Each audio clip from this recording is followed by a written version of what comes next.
नमस्ते दोस्तों, स्वागत है आपका हमारे चैनल पर। आज मैं आपको एक ऐसी कहानी सुनाने जा रहा हूँ जो आपके रोंगटे खड़े कर देगी। ये कहानी है एक प्राचीन हवेली की, जहाँ रात होते ही अजीब घटनाएं घटित होती हैं। कहते हैं इस हवेली में एक राजकुमारी की आत्मा भटकती है जो शांति की तलाश में है। तो लाइट्स बंद कर लें, अपनी कुर्सियों पर आराम से बैठ जाएं और तैयार हो जाएं एक भूतिया सफ़र पर जाने के लिए। तो चलिए शुरू करते हैं आज की कहानी, भूतिया हवेली की रहस्यमयी कहानी। राजस्थान के एक छोटे से गांव में एक प्राचीन हवेली थी जिसे लोग भूतिया हवेली के नाम से जानते थे।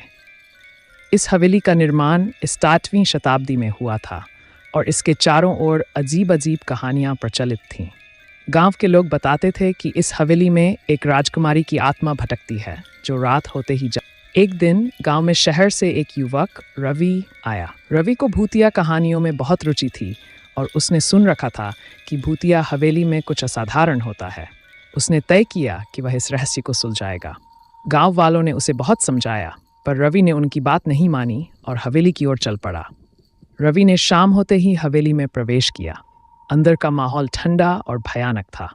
हर कमरे में धूल और जाले थे। अचानक उसे एक कमरे से किसी के रोने की आवाज़ सुनाई दी। उसने साहस जुटाया और उस कमरे की ओर बढ़ा। वहाँ उसे एक पुरानी डायरी मिली जिसमें राजकुमारी रत्ना की कहानी लिखी थी। डायरी के अनुसार राजकुमारी रत्ना को एक समय में इस हवेली में कैद कर दिया गया था। उसे एक जादूगर ने श्राप दिया था कि वह तब तक इस हवेली में भटकती रहेगी जब तक कोई उसकी सच्ची कहानी नहीं जान लेता। उसकी आत्मा को शांति भी मिलेगी जब उसकी कहानी दुनिया के सामने आएगी। रवि ने डायरी को पढ़कर सब समझ लिया। उसने वो लौटकर राजकुमारी की कहानी सबको सुनाई। धीरे धीरे हवेली का श्राप टूट गया और राजकुमारी की आत्मा को शांति मिली। गांव वाले भी अब उस हवेली को भूतिया मानना छोड़ चुके।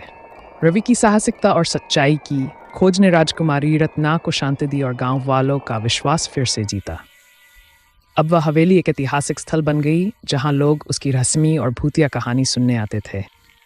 इस प्रकार एक भूतिया कहानी ने गांव की धरोहर को नई पहचान दिलाई और लोगों के मन में साहस और सच्चाई की महत्ता को स्थापित किया। तो दोस्तों, यह थी भूतिया हवेली की रहस्यमयी कहानी।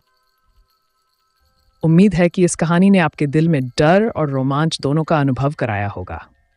लेकिन क्या आप जानते हैं, इस कहानी का एक और पहलू भी है जिसे हमने आज तक नहीं सुना। हाँ, कहते हैं कि अगर आप इस हवेली में आधी रात के बाद राजकुमारी रत्ना का नाम पुकारें तो आपको उसकी परछाई दिख सकती है। यह सिर्फ एक कहानी नहीं है, बल्कि कुछ लोगों ने इसे अनुभव भी किया है। अगर आप भी इस रहस्य को जानना चाहते हैं तो एक दिन इस हवेली की यात्रा जरूर करें। लेकिन ध्यान रहे, यह साहस केवल उन्हीं के लिए है जिनके दिल में सचमुच का साहस हो। अगर आपको ये कहानी पसंद आई तो कृपया हमारे चैनल को सब्सक्राइब करें, वीडियो को लाइक करें और अपने दोस्तों के साथ शेयर करें। और हाँ, कमेंट्स में हमें बताएं कि आपको ये कहानी कैसी लगी और आप अगली बार किस तरह की कहानियाँ सुनना चाहते हैं। अगली बार हम एक और अनोखी कहानी के साथ वापस आएंगे। तब तक के लिए राधे राधे और ध्यान रखें, जो दिखाई नहीं देता वह हमेशा अनुपस्थित नहीं होता।